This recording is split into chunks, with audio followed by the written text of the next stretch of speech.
Hello cuties, आज हम बात करने वाले हैं द लिटिल वुमेन के एपिसोड 3 की। एपिसोड स्टार्ट होता है जैसे ही डायरेक्टर शिन की गाड़ी ऊपर से गिरती है।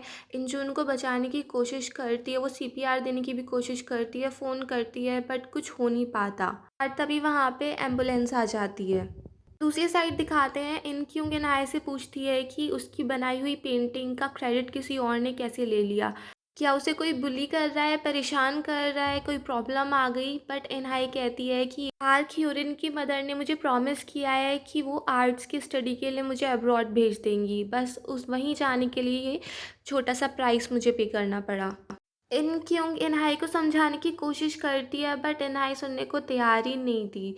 और फिर बाद में इन क्योंग इनहाई को मैसेज भी करती है कि साथ में ही घर चलेंगे, बट इनहाई का मैसेज आता है कि तुम चले जाओ, मुझे कुछ और काम है। तब वहाँ पे इन क्योंग को पता चलता है कि पार्क ह्यूरिन अपनी पेंटिंग जीतने की खुशी में एक पार्टी रख रही है और इनहाई भी वहीं पे गई है। इन क्योंग पार्क ह्यूरिन की पार्टी में पहुंच जाती है, बट उसको अंदर नहीं जाने दिया जाता। पार्क ह्यूरिन पार्क जे सेंग की बेटी थी, तो वो भी वहाँ पे खड़ा होकर देख लेता है कि ये रिपोर्टर अंदर आने की कोशिश कर रही है। बट इन क्योंग फिर भी हार नहीं मानती, वो जाके काफ़ी ज़्यादा ड्रिंक कर लेती है और एक स्ट्रीट लाइट पे चढ़ जाती है और वहीं से आवाज़ें लगानी शुरू कर देती है इनहाई के लिए, और उसकी पेंटिंग के बारे में भी बातें करने लगती है, जिसको देख के मारी उसकी वहाँ पे वीडियो भी बनाने लगती है कि अब तो ये ज़रूर फायर कर दिया जाएगा कि एक रिपोर्टर ड्रंक होके कितना बड़ा सीन क्रिएट कर रहा है। इनहाई घर बिल्कुल भी नहीं जाना चाहती थी, उसको अंदर काफ़ी एम्बेरस्ड फील हो रहा था। पार्क ह्यूरिन की मदर कहती भी हैं कि तुम मत जाओ, बट इनहाई फिर वहाँ से चली जाती है। वो इन क्योंग को संभालती है और इन क्योंग जाने से पहले पार्क जय सेंग से पूछ भी लेती है कि तुम्हारे पास तो सब कुछ है, तुम इतने अमीर हो, तो फिर हमारे किसी गरीब घर की लड़की के पीछे क्यों पड़े हो। और इनहाई को लेके वो ये कहती है कि इस दुनिया में सबसे ज़्यादा प्यार मैं अपनी छोटी बहन से करती हूँ, अगर तुमने इसके साथ ऐसा वैसा कुछ किया, इसको कुछ भी हुआ, तो मैं तुम्हें नहीं छोड़ूंगी। हॉस्पिटल में डोएल इंजू से मिलने आता है और उसका फ़ोन उसको वापस कर देता है, जो कि उसको एक्सीडेंट साइट पे मिला था। वो उसको कहता है कि तुम्हें पुलिस को ये स्टोरी बतानी है कि तुमने अपना रिज़ाइन किया था और तुम वहाँ से जा ही रही थी कि इतने में उनकी कार का एक्सीडेंट हो गया और सीपीआर देने की कोशिश की और एम्बुलेंस को कॉल किया। डोएल कहता है कि हुआयंग ने जाने से पहले 2 बिलियन कैश निकाला था और हमने उसके फादर से, उसकी फैमिली से पूछताछ किया, उन्हें तो वो कैश मिला नहीं और उसकी फ्रेंड सिर्फ तुम ही थी, यानी कि वो कैश तुम्हारे पास है। तो इससे अच्छा है कि तुम पुलिस को कुछ और ना बताओ, उस कैश को अपने पास ही रखो, क्योंकि अगर वो कैश तुम पुलिस को बता भी दोगी तो फिर वो उन्हीं लोगों के हाथ लग जाएगा जो ये सब फंड्स ब्लैक मनी रखे हुए हैं। उसकी बातें सुन के इंजू को पता चल जाता है कि डायरेक्टर शिन जिन लोगों की बात कर रहा था कि हमें डर के रहना है, हमसे ऊपर भी कोई लोग हैं, उन सबको डोयल जानता है। वो थोड़ी अलर्ट भी हो जाती है, कहीं ये भी उन्हीं के साथ तो नहीं है, कहीं इसने ही तो डायरेक्टर शिन का एक्सीडेंट नहीं कराया। डोयल कहता है कि वो 2 बिलियन कैश जो गायब हुए हैं, जो तुम्हारे पास है, उसको हम ऐसे कर देंगे कि वो डायरेक्टर शिन ने अपने पास रखे हुए हैं। डायरेक्टर शिन भी तो यही करते थे, जो इंसान मर जाता था उस पर सारा ब्लेम पुट कर देते थे। हम भी वही करने वाले हैं और इस सब में इस वजह से तुम बच जाओगी, तुम्हारे ऊपर कुछ नहीं होगा। दूसरी साइड दिखाते हैं पार्क जे सेंग की फैमिली में वोन सेंग अपनी सेक्रेटरी को डांट रही होती है कि तुमने इन हाई की फैमिली के बारे में सब कुछ हमें क्यों नहीं बताया था, हमने तुमसे कैसी लड़की ढूंढने के लिए कहा था जो गरीब हो, जिसको हम कंट्रोल कर सकें। अब उसकी एक बहन है जो कि रिपोर्टर है। बट पार्क जे सेंग कहता है कि नहीं, ये भी अच्छी बात है, क्योंकि अब मुझे ये पता चल चुका है कि उस रिपोर्टर की सबसे बड़ी कमी क्या है, कि वो अपनी छोटी बहन को सबसे ज़्यादा प्यार करती है। घर पे इनहाई इन क्योंग को मैसेज करती है कि ये मेरा सबसे ज़्यादा ह्यूमिलेटिंग दिन था, तुमने मेरा दिन पूरा ख़राब कर दिया और अब मैं तुमसे बात नहीं करूँगी, तो उसको वो अपना साइलेंट ट्रीटमेंट दे रही होती है। दूसरी साइड इंजू हुआयंग के कुछ डॉक्यूमेंट्स देख रही थी, तो उसमें उसको एक नाम पता चलता है, वॉन सेंग वू, जो कि उनकी कंपनी का सीईओ था। तो इंजू उससे मिलने चाहती है कि शायद वहाँ से मुझे कुछ पता चले। जब वो उस हॉस्पिटल में पहुँचती है तो वो उसको उस सारी पैसे की कहानी बताती है कि कैसे उसको पैसे मिले। इंजू कहती है कि मैंने तो हमेशा यही सोचा था कि अगर कभी मुझे इतनी मनी मिल गई, इतनी ज़्यादा तो नहीं सोची थी कि बस इतना कि कभी 10 मिलियन या 30 मिलियन मिल गए तो मैं उससे क्या करूँगी। मेरी छोटी छोटी ख्वाहिशें थी, कभी इतना नहीं सोचा था कि ये पैसों की वजह से कितना कुछ फेस करना पड़ेगा। सेंगवू कहता है कि जब मैं कंपनी में सीईओ बना था, मुझे भी ये सब कुछ पता चला था, इसीलिए मैंने अपने फादर पे केस किया था कि वो ये सब कुछ फंड्स चुरा रहे हैं। तो ये काम कभी रुकेगा नहीं, आज कोई और कर रहा है, कल कोई और करेगा, और अगर तुम इन पैसों को वापस भी करोगी तो ये पैसे फिर उन्हीं लोगों को मिल जाएँगे जो सब काम कर रहे हैं, तो कोई फ़ायदा नहीं है। इससे अच्छा है ये पैसे हैं इनको उड़ाओ, खर्च करो, जो मन आता है वो करो। फिर वो इंजू को कुछ बुक्स देता है जिनमें सारे फंड्स के बारे में सारी इन्फॉर्मेशन थी कि कौन कितना रखता है वगैरह वगैरह, वो सब कुछ उनमें लिखा हुआ था, डिटेल्ड वर्ज़न। बट तभी वहाँ पे डोयल आ जाता है जिसको देख के सैंगवू वहाँ से इंजू को भगा देता है खिड़की से। डोयल उन्हीं बुक्स के लिए अंदर आया था जो उसने इंजू को दे दी थी। डोयल सब जगह चेक करता है बट उसको कुछ मिलता नहीं है, तभी उसको वहाँ पे इंजू का फ़ोन पड़ा हुआ मिल जाता है, और जब वो देखता है खिड़की से तो इंजू भाग रही होती है। दूसरी साइड दिखाते हैं पार्क फैमिली में मेयर इलेक्शन के लिए एक वीडियो शूट हो रहा होता है जिसमें पार्क जैसेंग ये बता रहा होता है कि उसने अपने फादर इन लॉ से क्या क्या सीखा है, और उसकी फैमिली को देख के इनहाई भी काफ़ी उन लोगों को कॉम्प्लीमेंट देती है कि मैं भी बड़े होकर ऐसी बनना चाहती हूँ, ऐसी लविंग फैमिली चाहती हूँ। दूसरी तरफ दिखाते हैं इंजू बस का वेट कर रही होती है, मगर तभी वहाँ पे डोयल आ जाता है, वो उसे अपनी कार में बैठा लेता है और वो उसको बताता है कि सैंगवू ने उसको वो बुक्स क्यों दी हैं जिसमें सबके नेम है, क्योंकि वो पार्क फैमिली से बदला लेना चाहता है। उसके फादर ने अपने सन इन लॉ को चुना अपने बेटे को छोड़ के, इसलिए वो उनसे बदला लेना चाहता है, और उसने अब तुम्हें ये बुक्स पकड़ा दी कि जिससे उसका बदला तुम ले लो, पार्क फैमिली बर्बाद हो जाए और वो कुछ करे ही ना, और तब भी उसका फ़ायदा हो जाए। इंजू डोयल से एक डील के लिए कहती है कि मुझे बस अपनी सेफ्टी चाहिए, ये 2 बिलियन रुपए तुम रख लो और मुझे सेफ रखना। डोयल कहता है कि सिर्फ 2 बिलियन रुपए, तुम पता भी है तुम कितनी ज़्यादा बड़ी प्रॉब्लम में हो। बट फिर वो कहता है इन बुक्स के हेल्प से मैं बहुत सारी मनी कमा सकता हूँ, इसलिए क्यों ना हम ऐसी डील करें 50-50, 50 तुम्हारा 50 मेरा।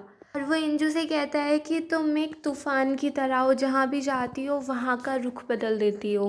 डोयल इसलिए भी हेल्प करना चाहता था क्योंकि वो हुआयंग को अपनी फ्रेंड मानता था, और वो अपनी फ्रेंड को तो बचा नहीं पाया, बट वो इंजू को सेफ रखना चाहता था। दोनों एक साथ काम करने के लिए तैयार हो जाते हैं। दूसरी साइड दिखाते हैं जोंगो इन क्यूंग को ये बताता है कि मैं एक यूट्यूबर हूँ, और उसको अपनी वीडियोस वगैरह दिखा रहा होता है कि अब तुम्हारी भी जॉब तो चली ही जाएगी, तो तुम्हें यही कुछ करना पड़ेगा और तुम्हारे लिए वीडियोस मैं बना दिया करूँगा। तो उसकी वीडियोस चेक करती है तो उसको काफ़ी अच्छा लगता है। तभी उसके पास उस आदमी का कॉल आ जाता है जिसको इनक्यूंग अपना कार्ड दे के आई थी उसके भाई के फ्यूनरल पे। वो इनक्यूंग को एक पेन ड्राइव देता है जिसमें एक सीसीटीवी फुटेज थी 4 साल पहले की, जिसमें सुसाइड विक्टिम मरने से पहले कुछ ब्लू कलर सा ऐसे उसको दिखाते हैं कि उसको स्मेल कर रहा होता है। पहले तो उन लोगों को समझ नहीं आता कि इस वीडियो में किस चीज़ को स्मेल कर रहा था, बट तभी उसकी नज़र वहाँ पे पड़ती है जोंगो उस एक्सीडेंट साइट से वो ब्लू ऑर्किड ले आया था। उसको देख के वो दोनों समझ जाते हैं कि वो इंसान 4 साल पहले मरने से पहले इस ब्लू ऑर्किड को ही सूंघ रहा था, और ये वही केस था जिसमें पार्क जे सेंग इन्वॉल्व था। दूसरी साइड दिखाते हैं इंजू इनहाई को कुछ मनी देती है स्पेंड करने के लिए, और तभी इनहाई बताती है कि वो अगले महीने बोस्टन जा रही है। इनहाई कहती है कि मेरी फ्रेंड पार्क ह्यूरिन बोस्टन जा रही है, और वहाँ पे पहले उसके साथ उसकी मदर जाने वाली थी, बट इलेक्शन की वजह से वो नहीं जा पानी, तो मैं उसके साथ जा रही हूँ और मेरा सारा खर्चा पार्क ह्यूरिन की मदर ही उठाएंगी। इंजू काफ़ी गुस्सा हो जाती है, वो कहती है अगर तुम्हें फ़ॉरेन जाना है पढ़ाई के लिए तो मैं भेजूंगी और कोई नहीं भेजेगा। इनहाई भी गुस्सा हो जाती है, वो कहती है तुम मेरे लिए क्या क्या करोगी, फिर से कोई शादी करोगी। इंजू कहती है कुछ भी करना पड़े, चाहे शादी क्यों ना करनी पड़े, बट तुम्हारा फॉरेन जाने का सपना मैं ही पूरा करूँगी। इंजू उसको समझा रही होती है कि इस दुनिया में कुछ भी फ्री नहीं होता, पता नहीं इस सबके बदले वो तुमसे क्या मांग लें। इनहाई कहती है तुम मुझे नहीं रोक सकती क्योंकि मॉम ने कंसेंट फॉर्म पे पहले ही साइन कर दिया था। जिस दिन मॉम मेरी फील्ड ट्रिप के पैसे लेके चली गई थी उसी दिन मैंने डिसाइड कर लिया था कि मुझे इस घर में नहीं रहना है, चाहे कुछ भी करना पड़े, मुझे इस घर से बाहर जाना है। नेक्स्ट डे इंजू वूसेंग से मिलती है और उसको पैसे दे देती है कि मेरी बहन का खर्चा मैं खुद ही उठाऊंगी। तो वूसेंग उसको बताती है कि इनहाई को स्कॉलरशिप मिली है, और उसकी पेंटिंग्स भी इंजू को दिखाती है। तो इनहाई की पेंटिंग्स बहुत अच्छी थी, बट सारी पेंटिंग्स डार्क थीम वाली थी। एक पेंटिंग में तो एक मरी हुई औरत दिखाई हुई थी। वूसेंग कहती है कि इनहाई अपनी फैमिली के बारे में ये सोचती है, तुम्हारी फैमिली के चक्कर में वो इतनी ग्लूमी, इतनी दुखी, इतनी सैड सी रहती है। अब इतने सुनने के बाद इंजू के पास और कुछ तो रहता नहीं है कहने के लिए, तो वो वहाँ से चली जाती है। बट वूसेंग सोचती है कि अगर ये लोग गरीब हैं तो इसके पास इतने महंगे शूज़ कहाँ से आए, और इसके पास इतने सारे रुपए कहाँ से आए मुझे देने के लिए। दिखाते हैं इंजू योगा सेंटर जाते हैं और वहाँ पे उसको फ्लैशबैक आते हैं कि उसकी एक छोटी बहन भी थी जो मर चुकी है। जोंग हो ब्लू ऑर्किड के बारे में सर्च कर रहा होता है और वहाँ पे उनको पता चलता है इस ब्लू ऑर्किड को गोस्ट ऑफ वियतनाम कहते हैं। वियतनाम वॉर के बाद यूएस सोल्जर इसे यूएस ले गए थे, बट वहाँ पे इसका अच्छे से ब्रीडिंग नहीं हो पाई और इसीलिए अब ब्लू ऑर्किड बहुत थोड़े से ही बचे हैं। घर पे इन क्यों को किमची बॉक्सेस में वो सारे पैसे मिल जाते हैं। और दूसरी तरफ दिखाते हैं इन जो अपनी मरी हुई बहन के बारे में ही सोच रही थी और उसके दिमाग में ये भी था कि इन हाई को हमारी उस बहन के बारे में कैसे पता चला होगा। घर पे इन क्यों इन जू से पूछती है कि ये पैसे कहाँ से आए। इन जू उसको बता देती है कि हुआयंग से मिले हैं, तो इन क्यों कहती है ये चोरी है और हम इसको नहीं रख सकते हैं। बट इन जू कहती है कि ये डर्टी मनी है, किसी के भी पैसे नहीं है, अब ये हमारे हैं। क्यों कहती है कि इन्हीं पैसों की वजह से वो मारी गई, तुम्हें भी कुछ खतरा हो सकता है। इंजू कहती है कि जब हम छोटे थे और हमारे पापा की दुकान बंद हो गई थी तब हम एक रात घर से भाग गए थे। उस टाइम याद है इन क्यों हमारी एक छोटी बहन भी थी। इन क्यों कहती है इन हाय। इंजू कहती है इन हाय नहीं, हमारी एक और बहन थी, वो उस समय 2-3 साल की थी, वो बहुत दिनों से बीमार चल रही थी। हमारे पास इतने पैसे नहीं थे तो हम उसका इलाज नहीं करा पाए थे और इसी चक्कर में वो मर गई थी। इन क्यों कहती है मुझे तो उसके बारे में कुछ भी याद नहीं है। इंजू कहती है तब तुम 6 साल की थी और मैं 8 साल की थी। फिर तभी से मॉम थोड़ी परेशान रहने लगी थी, डैड ने ड्रिंकिंग शुरू कर दी थी और फिर तुम्हें आंट के पास भेज दिया गया था। और फिर हमने उसके बारे में कभी भी बात नहीं की, लेकिन तभी से मैंने डिसाइड कर लिया था कि पैसे के बिना इंसान मर जाता है। मैं सोचती थी कि हमारे घर में किसी भी तरीके से पैसे आ जाएं, क्यों ना डैड को चोरी ही करना पड़े मगर पैसे आ जाएं ताकि हम ज़िंदा तो रह सकें।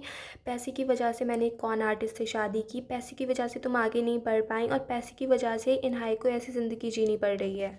इन क्यों कहती है कि अगर मैं गरीब हूँ तो भी मुझे कोई प्रॉब्लम नहीं है। जिस स्कूल में मैं जाती थी वहाँ पे भी सबसे गरीब मैं ही थी, वहाँ पे जितनी चोरी होती थी सबके इल्ज़ाम मुझ पे ही लगा दिए जाते थे, भले से मैंने चोरी करी ना हो। इसीलिए मैंने तब से डिसाइड कर लिया था कि मैं कभी भी चोर नहीं बनूँगी। मैं गरीब हूँ बट चोर नहीं हूँ। और अगर तुम ये पैसे रखोगी तो मैं पुलिस को बुला लूँगी। इंजू कहती है कि पहले मैं सारे पैसे खर्च करूँगी, इन पैसों से जो मेरा मन आएगा वो करूँगी और उसके बाद मैं खुद ही पुलिस के पास चली जाऊँगी। इंजू फिर अपनी आंट से मिलने जाती है और उससे कहती है कि हमें घर खरीदना है और वो अपने से बता देती है कि मेरे पास इतने रुपए हैं। उसकी आंट कहती है कि मैं तुम लोगों की हेल्प क्यों करूँ। इंजू कहती है कि तुम्हें गिल्ट है, तुम्हें पछतावा है कि तुम मेरी बहन को बचा नहीं पाई थी, इसीलिए तुमने उसके बाद इन क्यों को भी अपने पास रखा था। अब तुम हमारी हेल्प करोगी तो इससे तुम्हारा गिल्ट कम होगा। दूसरी साइड दिखाते हैं इन हाई पार्क ह्यूरन के घर में होती है और वहाँ पे उसे कुछ सोल्जर और डोल हाउस दिखता है जिसमें से एक डोल वो अपने आप छुपा लेती है, बट पार्क सैंग उसे पकड़ लेता है। बट वैसे दिखाता है कि उसने इन हाई को डॉल लेते हुए नहीं देखा। फिर वो उसे अपने बचपन की कहानी सुना लगता है कि कैसे वो एक ड्राइवर का बेटा था और सैंग वो के खिलौने हमेशा उठा लिया करता था क्योंकि वो जेलस फील करता था कि वो एक अमीर घर का नहीं है। बट फिर उसने बहुत सेक्रीफाइस की और आज वो इतनी हाई पोजीशन पे है। तो वो इन हाई से पूछता है क्या तुम भी अपनी ज़िंदगी बदलना चाहती हो, चाहे उसके लिए तुम्हें कुछ भी सेक्रीफाइस करना पड़े, चाहे तुम्हें उस इंसान को धोखा देना पड़े जो तुम्हें इस दुनिया में सबसे ज़्यादा प्यार करता है। इन हाई के फेस से तो लग रहा था कि वो एक्सेप्ट ही कर लेगी और यहीं पे ये एपिसोड फिनिश हो जाता है। अगर आपको ये पसंद आया हो तो प्लीज़ मेरे चैनल को सब्सक्राइब करें, लाइक करें, शेयर करें, कमेंट्स करें and bye bye till next video.